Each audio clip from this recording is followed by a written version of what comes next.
Hi, welcome to another episode of Humans of EdTech. My name is Mayuresh and I welcome you once again to this particular segment which I call as the Humans of EdTech. Let's directly jump in to the topic for the day. What we have for today is it's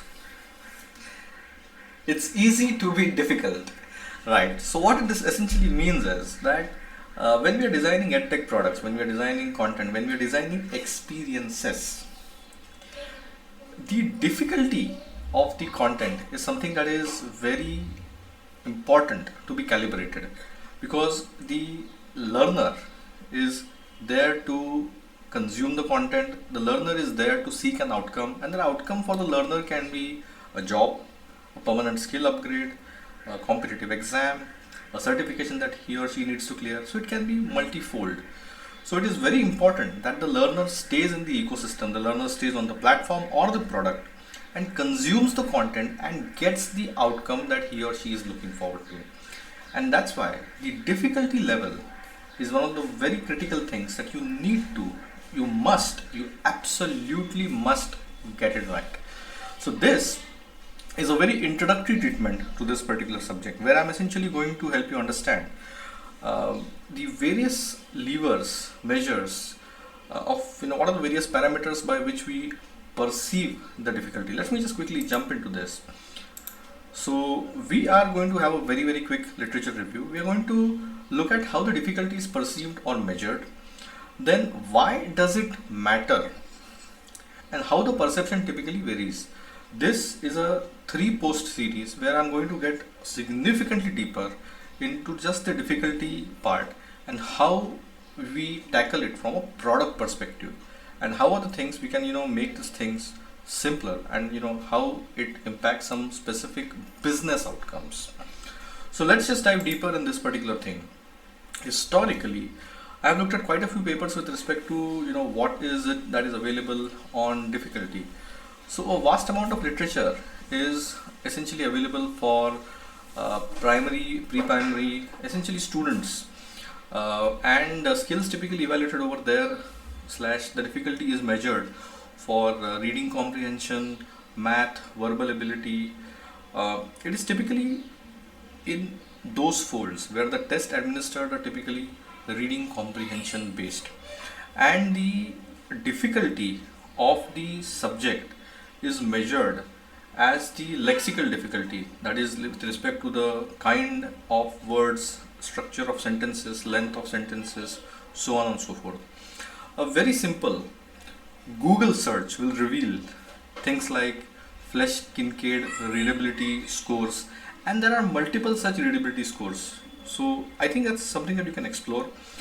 Where I am going to come from and what I would like to focus on is readability.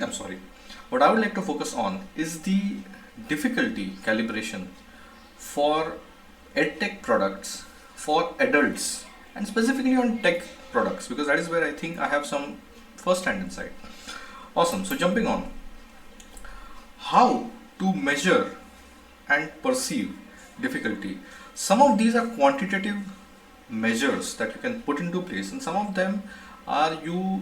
these measures you can perceive because either you have had the privilege or the position where you have observed enough number of students either in an online environment where they are consuming content or receiving education with the help of the mentor, or in a classroom environment.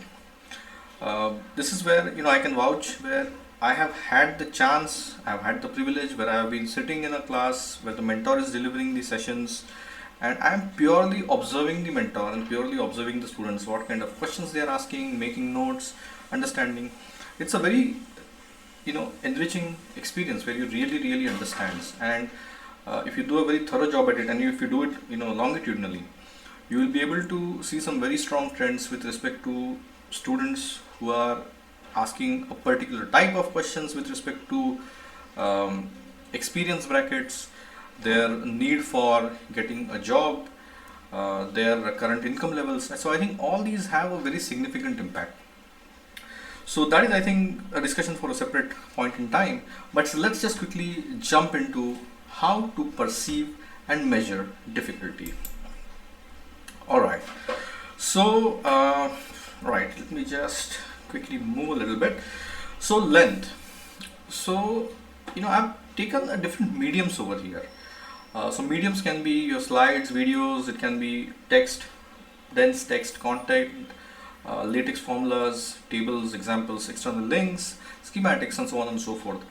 So essentially, the length, the of the videos typically has, or the material underlying has some sort of a clear correlation with the difficulty perception. Um Ideally, all of this should be supported by a study which is both quantitative and qualitative. And there is, if it is some sort of a qualitative exercise, you're looking at some sort of a focus group or index sorting based, card sorting based exercise, or if it is a quantitative exercise, which to a certain extent we have been doing at Grey Atom, we would be able to have a very decisive input over here. And that's where we are essentially coming from. So these are not something that is pulled from thin air, but it's something that we have seen because we have delivered enough number of sessions to students, to faculties, professors, corporate executives, and this is what typically comes out. So slides with low dwell time and rapid transitions. When you're kind of very quickly moving through the presentations and you're breezing through, somewhere there is that pace. You are moving. There is a great amount of transition that is happening, and I'm talking about not something that is very visually gyrating or anything of that sort, but something that really moves, and that there is a sense of progress. There is a sense of transition over there. So those kind of slides have a very, I would say, friendly appeal where you are able to kind of grasp a topic. I think I'm taking one feature at a time, so it is like ceteris paribus and everything else remaining the same. This is what I'm essentially talking about. If you're staying on a slide for a very long amount of time, if it is a pre-recorded video and you're staying on a slide for like 5 minutes, there is definitely something that we need to look at over here. Like this particular slide, we are going to spend at least 4 to 5 minutes, but so the perception of difficulty of this particular slide, so you can gauge it for yourself. Videos, if they are too long, too dense, they can be intimidating. Videos which are very well planned, well edited, under 5 minutes, and very well planned with respect to flow of content, they definitely have a lower difficulty perception. If it is dense text, really long prose, more than 2500 words, you tend to feel slightly intimidated by those pieces of content. Anything that has a mathematical formula, people have some sort of a fear any which ways, and I'm generalizing over here, irrespective of caste, ethnicity, or anything of that sort. But this definitely has some sort of a intimidating effect. Okay, this is something that is like a alert that goes off in your head, some sort of an integral or derivative sign. So we need to look out for these kind of triggers. Tables. So if it is a 2 by 2 grid or a 3 by 3 grid, the mind says that there is an attempt to simplify, attempt to clarify, to build out a framework. But if it's like a tabular structure with like 11 columns and 20 rows, then you are looking at some sort of a, okay, I need to interpret this, because you're not interpreting this once you see it. So there is like a cognitive load that needs to be exercised over there. So that's essentially with respect to the tables. Examples, if you're bringing out examples visually, simulations, that does make life very, very simple. If there are just the presence of examples, presence of case studies makes things, okay, the person is making an attempt to make this thing clear, and maybe it's not that difficult. If it is very well linked, connected, whether internally within the same document or to outside entities, there is a very clear okay, there is more help that is coming your way. So these are the things which make the perception of difficulty slightly lower or acceptable. Schematics, diagrams, simulations, animations, they definitely make the life much more simpler. So that definitely does help. What I am talking, a lot of what we are talking over here is what we typically say as subliminal, which is not overt, which is not explicit. No one is giving you a difficulty meter. There's nothing red over here. This is very subliminal. So these are all subliminal cues which you as an educator, as a product manager can plant. If you are a SME who's designing your subject matter, these are the things that you can plant in your subject. These are the things that you can take as some of the rules where you can, you know what, let me, if I have a video that takes 10 minutes, let me break it down into two videos of 4 minutes each. So those kind of things. So these are the decisions which you can consciously own and take some of these experiences forward. Awesome. I am one of the customers, just like I'm sure many of them, of the newsletter or the website, the Ken. And it's been a couple of years I've been consuming the paid subscription of this particular product. I'm one of the supporters. I like the kind of work that they're doing and the quality of articles that they're essentially building out.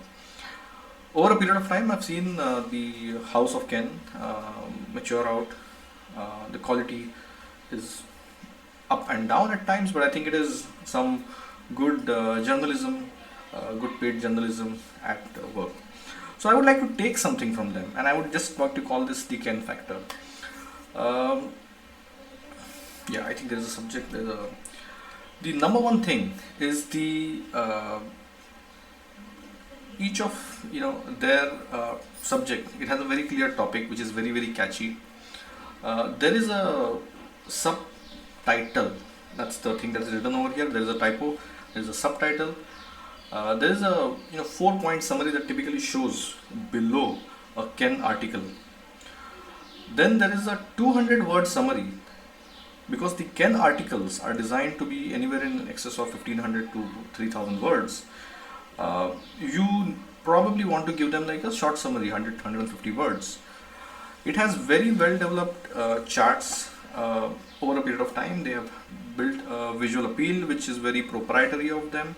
The important part over here is it is punctuated by charts, by diagrams, by schematics, by infographics type material where they're driving home the key points. It is also punctuated by some of the key quotes that the actors interviewed for that particular post are also doing. They are sprinkling data across the post. And whenever, I think the sense of control in navigation is not probably what they really do, because I think you keep on scrolling. The length of the article can be gauged by the size of the scroll bar that you're able to see on the right hand side. Or probably if it's a mobile device, you're able to just, when you're scrolling, you're thumbing through it, you'll be able to see, okay, this is a long article. That gives you a sense of navigation, but again, I think this is something that can very easily be influenced by the user experience. It's a very easily fixable thing. And finally, I think they have the active comments. The articles keep the comments active till a certain point in time, beyond which I believe they're disabled. But all of these things make the subject matter, which is very layered, which probably has counter and for views, which is very argumentative at sorts, which can be critical of businesses and subject matter, which may at some point in time involve expounding on concepts which are slightly alien, and more importantly, there is some amount of storytelling that is involved. So to, I think, bring some of these elements or all of these elements together and make a compelling read, and that being the determinant of revenue, I think it's a very it's a hard task, and I think they have set a benchmark over here. I'm all in appreciation of what these these guys are doing at the Ken. I believe when the educators put together their curriculum course materials, they can definitely borrow from this particular thing. So when you are planning out your video, when you're planning out your long form content, when you're planning out anything, I think these are some very strong indicators or some of the strong things. So whether you're developing content to introduce a topic, to deep dive, to reinforce a concept as a revision material, I think this is what you need to borrow in different bits and pieces. So I think that's why I just wanted to quickly highlight this, and I just call it the Ken factor. Sorry for the typo, I'll fix this particular thing once it goes live. Storytelling, very important, guys. So Jargons do turn off people by and large.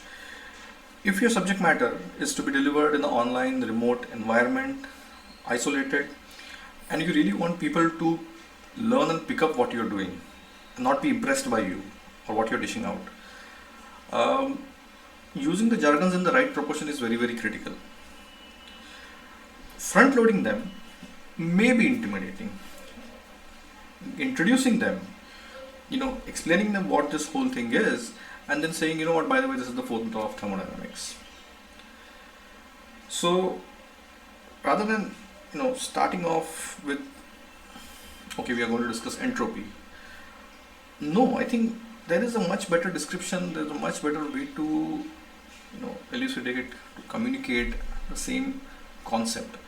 If you can keep the jargon to the fag end, or you can just introduce it at the right point in time, I think that really, really does help. Second is, I think, what I call typically a flow of concepts or dominant mode of teaching. There is a dominant mode of learning. Every learner, every individual has it. It is a function of their grooming, maybe linked to behavioral functions, maybe dependent on their past education, whether they have taken a lot of STEM education or they are more from these humanities and arts and commerces. Everyone may have a different, well-defined, dominant mode of learning. Educators, on the flip side, have a dominant mode of teaching. So whether you're looking at a particular mentor, instructor, professor, you will be able to observe people and say, what, this person, the way he brings out the concepts is examples, examples, examples. Awesome, nice. This particular professor, on the flip side, starts with the 6th standard mathematics and builds up the concepts, and is able to kind of show, what, this is just like what you did back in the 7th standard, 6th standard, and it's easy. So there is like, helping get rid of the fear, selling the concept to them, creating that buy-in, and then introducing the concept or the core subject matter. And I think we can speak about dominant modes of teaching or modes of teaching or ways of teaching, and that's like a separate discussion. But bringing in a human element, a storytelling element, where there is a very clear well-defined narrative, not necessarily a linear narrative, can be a non-linear narrative, and we'll speak about this in time to come, but a very well-defined narrative. The sequence of the topics and the subjects is very well introduced, defined, and that's the key thing. I'll take a small example over here. A lot of people essentially will introducing something as basic as regression, or starting off with data sciences and machine learning, they will place a significant premium on you need to know maths, you need to know stats. That's the prerequisite to start some of these topics. The fact of the matter is that yes, you need to know stats, you need to know maths, but those are not prerequisites. Those are not prerequisites to start. It is not that a person does not know mathematics. People don't exist in that kind of a silo and vacuum. People have some concepts. They understand what is happening on the board, on the screen, in the video.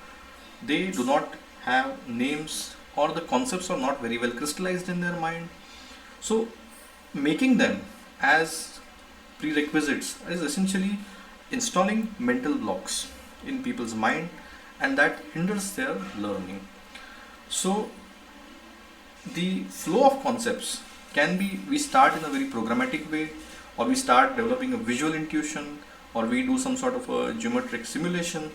We get the concept for the regression in place, and then we say, what, we did this in this standard, and this is what you need to pick up, and this is what you need to revise. Just revise this particular part. So introduction of concepts in the right sequence, the flow, if you get that particular part right, the absorbability of what you are essentially teaching goes up significantly. So that's essentially what we want to bring in the flow of concepts and storytelling in general. Finally, I think Adoption of philosophy. I think it's a very deep point. I possibly should have divided this slide into multiple slides. But adoption of philosophy. I'll just break it down into two parts. One is the build up, and second is the deconstruct. Um, Let me start with the deconstruct. We show someone automobile, and then we just take it apart. We separate the chassis, we separate the wheel, engine, powertrain, steering, suspension, safety, security systems, and you start deconstructing it. And you can deconstruct it to a very different level of granularity. And then you can say, what, these are the small systems that you understand, possibly. And this is what you learned in your first year engineering, second year engineering. Because you understand the parts, you understand the larger part. So I call it typically the 3P principle, where you first, show them the product, you deconstruct it, you chop it, you break it, you simplify it, you come to the prototype, you deconstruct it, you chop it, you break it, and you unlock the principle. You tell them what is the underlying principle over there. So that's essentially is the deconstruct, school of thought, where essentially if you're able to, typically when you're, teaching a lot of adults, they're able to see things in and around them, and they're able to perceive, and they're able to understand, this is how it works at a higher level. I don't know how it goes on inside, but this is how it works. If someone helps me deconstruct this, I suddenly have more interest and more appreciation. And if you're able to bring it down to first principles, we have something special. The build-up on the other side, that methodology subscribes to, let's start with a whiteboard, with a green screen, and let's start building up concepts as we kind of progressively move. If you're introducing a very new subject, let me just put it very simply, some of these methods can work, where what we are leveraging over here in the build-up technique or the build-up methodology is that familiarity. If we very well understand, if the cohort is homogeneous and we understand what is the background of each of those students, then we are able to very clearly map out that this is what the person or this is what the cohort typically knows, has the knowledge of, and we are able to map it out with the historical data points or historical knowledge, and you leverage that familiarity and keep on leveraging that so that you build it up. Awesome. Non-linear narrative. I think this is best exploited by some of the best movie makers all across the globe, where we have the flashback, where we start with a particular scene and then suddenly, there's something very, someone is on the deathbed, or someone just had a very either a tragic or an extremely euphoric moment, and then the whole story goes into a flashback. So it's basically you start telling the story and then you go back to a flashback, and then you again start telling a story and then maybe you again go back to a flashback, or you come back again, and the story kind of hops back from the past, future, present, past, future, present, present, past, present, past. So there is a very well defined attempt and exercise at the narration, and it is non-linear. Movies have exploited this very, very well. Even while explaining concepts, switching between granularities, switching between levels of abstraction is very, very critical and can be extremely effective. Where you're discussing something at the first principle level, you're suddenly going to the prototype level, and then you're going to the product level, and then connecting the three, and that kind of stitches the whole experience for you, and you kind of repeat this exercise again and again and again, so it makes the appreciation of different concepts really, really very, very strong. Finally, the visual cues. Now the thing with visual cues is, there is a dedicated section/slide for it, but essentially I think if the material that is being presented to you in whatever format, if it looks nice, it looks more appealing, there is a higher chance it is also going to look a little bit more easy. If it looks complicated, if it looks difficult, if it looks not appealing, and I think I'm just trying to subtract all the cultural context and all those variables out. But if it looks like, okay, this is tough, this is hard, this is complicated, it is going to translate into the difficulty factor from here on. So just to summarize over here, I think if you have a very strong storytelling element with respect to flow, with respect to adoption of philosophy, with respect to the narrative, with respect to absence of jargons, and with respect to whatever is there on the screen, if it looks nice, we have a winning combination where the difficulty can be moderated. If you're designing a product, if you're designing a content, these are some of the things that you will need to pay attention to get your difficulty right. We already spoke about the visual element. I'm not sure if I have anything quantitative with respect to each of these things, but I think these are the basics. I think if you're doing user experience for some amount of time in life, you will typically get it, with respect to font, hierarchies, layouts, typographies, serifs, non-serif fonts, getting the colors right, pleasing color combinations.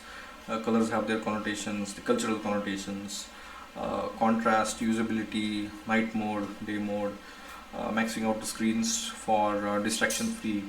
I think this is a very this has a very different this requires a very different depth. Possibly it's not the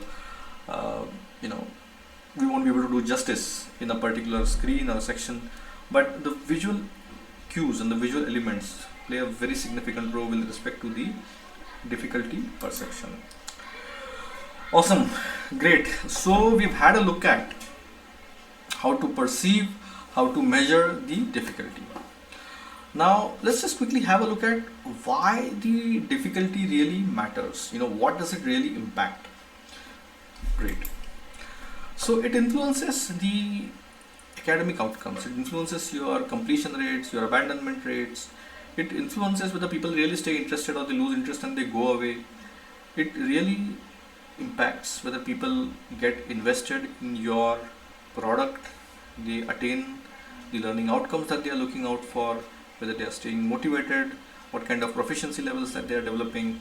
Most importantly, are they interacting with your platform? Are they interacting with your content? Are they interacting with your channel that you're trying to establish with the learner? Is there engagement? So this has to be appropriately planted. So as the the famous book Flow goes, and I'll not even hazard saying the last name of the author over here, but it's basically the right difficulty quadrant that you want to establish with respect to difficulty and your level. So that's very, very important over here. It has a clear impact. You can design a product where you make people feel really happy that they are progressing through the content and they're learning and they're doing stuff and they're unlocking certificates and levels and grades one after the other. But the outcome is not coming over here. So it's not really an effective piece of product. The material does not bring about any kind of a transition. So that's going to impact your revenue. That's going to impact your word of mouth and referrals that typically comes along with it. So there is a very clear economic impact over there. Awesome. How the difficulty perception varies. So this is a section that I'm going to really rush through, but this is when I really started this particular conversation. I said that I think there is a part 2 and part 3 of this particular topic that's coming up, and possibly I think these are the sections that we really need to dig deeper into. Right, stage and state of learner. So very simply put, I think if you are just joining the gym on the first day and you're trying to lift something that is very heavy, you won't be able to do it, and probably you probably might end up injuring yourself. Now the thing is that if you're positioning content to the learner which is inappropriate to his or her stage, you're going to have a problem. Similarly, if you do not have the understanding of learner and their prior journey, academic journey, you're going to have issues. The indicators that this is a beginner friendly or intermediate or an expert level curriculum serves it to a certain part, but I think this is a far more nuanced topic than just putting those things in place. And finally, I think if the prerequisites are not appropriately flagged, the prerequisites are not done, then whatever is your difficulty rating, low, mid, high, uh, it's all going to go out of sync. So that's where the perception can vary. It's not a universal indicator. It's something that can and does vary. Time to consume. If you give a particular piece of content and you give a time rating to it, this is something that you can complete in 15 minutes. This is something that you can complete in 60 minutes. It is not that the higher time typically indicates that this is more difficult. There are multiple things that play over here. So if you rate the timing incorrectly, or it is not based on any first-hand understanding of what the subject matter is all about, then you're going to demotivate the learner in a very significant way, where you're saying that this is something that needs to be completed in 1 hour, but the learner is struggling through it for 4 hours, multiple days, and not making any progress. So clearly there is something that is missing. And you're trying to build a program on the curriculum on the flip side, where you're putting together, this is a program that takes 78 hours, and what you have put together is probably 60 assignments. I think something else is going to go off with respect to alarm in their mind, that you know what, this looks dense. This looks dense. So the time to consume rating has a very strong impact, perception, correlation on the difficulty rating over here. So it needs to be appropriately be given / measured. Right. Very, very nuanced point over here. Same question, different difficulty. If you ask the question in a physical paper, in a competitive exam, if you ask the same question as a multiple choice question on the web, in a proctored assessment, in an unproctored assessment, open versus closed book, and interview seating where someone is sitting in front of you and observing you, versus an exam seating where there is a community proctoring that is happening, the same question can have multiple perception. So the media and the context in which the question, the topic, the subject matter is administered has a very different kind of impact. Not only from assessments perspective, but also from teaching learning perspective. If you are explaining certain concepts, and if you're doing that in a online channel media, then it can have a very significant impact with respect to